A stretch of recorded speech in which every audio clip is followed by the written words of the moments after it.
अस्सलाम वालेकुम जी, कैसे हैं आप सब लोग। जी, तो काफ़ी दिनों से ये टॉपिक डिस्कस हो रहा था कि ईयू सिटीजन्स जो हैं वो अपनी ईमेल कैसे राइट करें।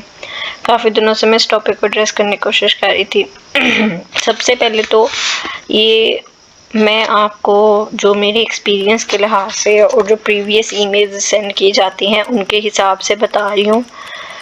आपका जो भी मेथड है, चाहे मैं आपको बता रही हूँ चाहे कोई भी, वो उसमें थोड़ी बहुत डिफरेंस आ सकता है, क्योंकि एम्बेसी ने 110% तो अपना कोई भी मेथड जो है वो बताया नहीं हुआ कि आपका ये मेथड होना चाहिए।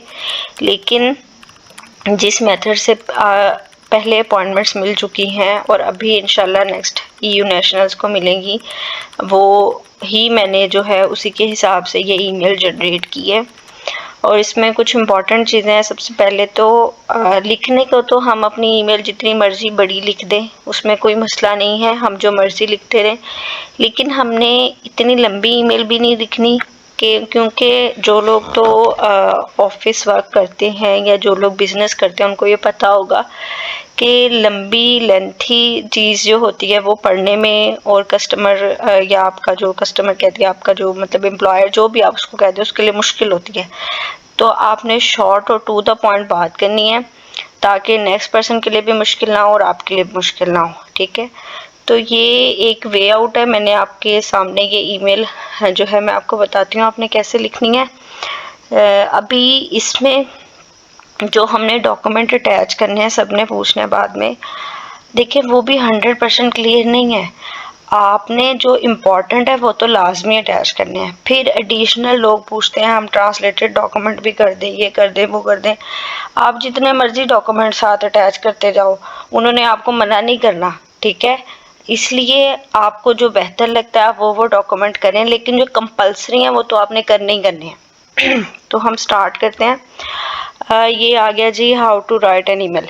सबसे पहले सबसे इम्पॉर्टेंट आपका सब्जेक्ट है। जो सब्जेक्ट होता है ना, उससे जिसको भी आप ऑफिशियल मेल सेंड करते हैं, चाहे आप अपनी बिजनेस में सेंड करते हैं, वर्क में सेंड करते हैं, सब्जेक्ट बहुत मैटर करता है। सब्जेक्ट आपको ये बताता है कि आपकी जो ईमेल है उसका सब्जेक्ट, उसका टॉपिक, उसका उन्वान क्या है, किस चीज़ के किस टॉपिक से रेलिवेंट वो आपकी जो ईमेल है। ठीक है, आपने request an appointment for legalisation जो है ना वो आपने बड़ा करना है। मैंने यहाँ पे छोटा लिखा है, मैं इसको एडिट कर देती हूँ। आपने इसको कैप्स में लिखना है ऐसे करके। ठीक है, क्योंकि ये थोड़ी फिर अटेंशन सीख करता है ना। ठीक है, लीगलाइजेशन के स्पेलिंग गलत हो गए। ओके, ठीक है, ऐसे लिख देना। फिर उसके नीचे ये आपका सब्जेक्ट होना चाहिए, request an appointment for legalisation. अब यहाँ पर कोई मुझसे पूछेगा हम ईयू सिटीजन लिख सकते हैं, सारी बात है, आप ईयू सिटीजन है तो आप उनको कर रहे हैं। बाकी आपने जो भी ऐड करना है आप कर सकते हैं, उसमें किसी ने आपको रोकना नहीं है, आप करें।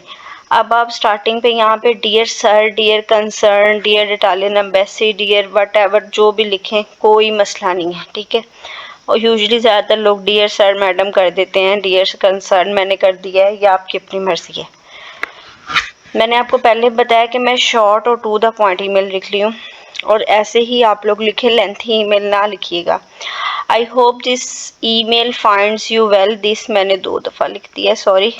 ओके, फिर आगे आ जाएगा माय नेम इज़ आयशा, जो भी आपका नेम है आपने वो लिख देना है। आई एम इटालियन सिटीजन, जारी बात है आपने मेंशन करना है।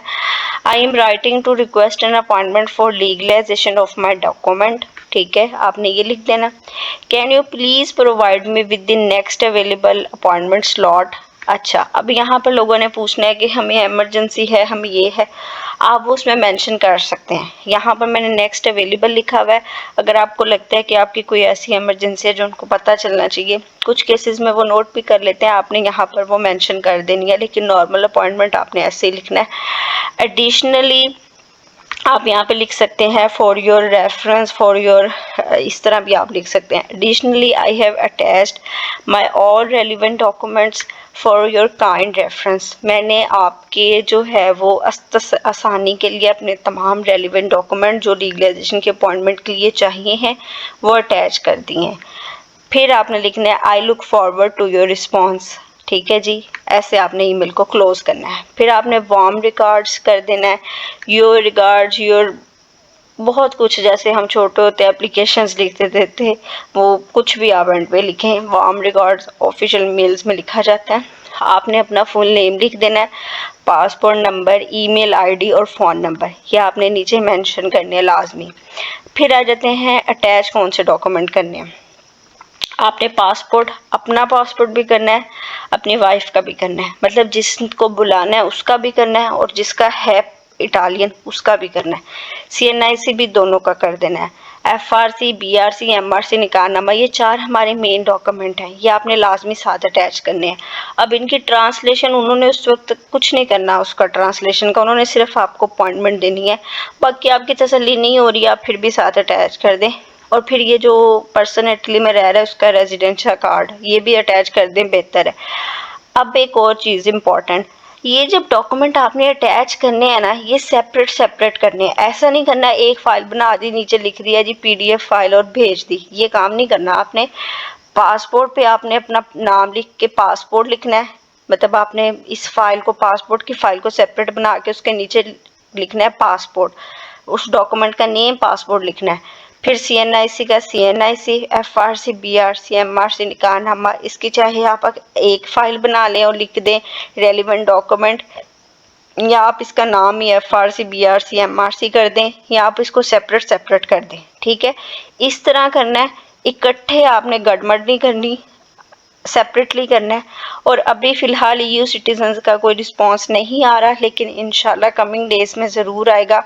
आप लोगों के लिए भी खुशखबरी आएगी और वर्किंग स्टार्ट होगी रमज़ान के महीने के सदके। इंशाल्लाह सब अच्छा होगा, अल्लाह पाक सबको कामयाब करे। तो इंशाल्लाह कल की वीडियो में मुलाकात होती है। बहुत शुक्रिया, अल्लाह हाफिज़।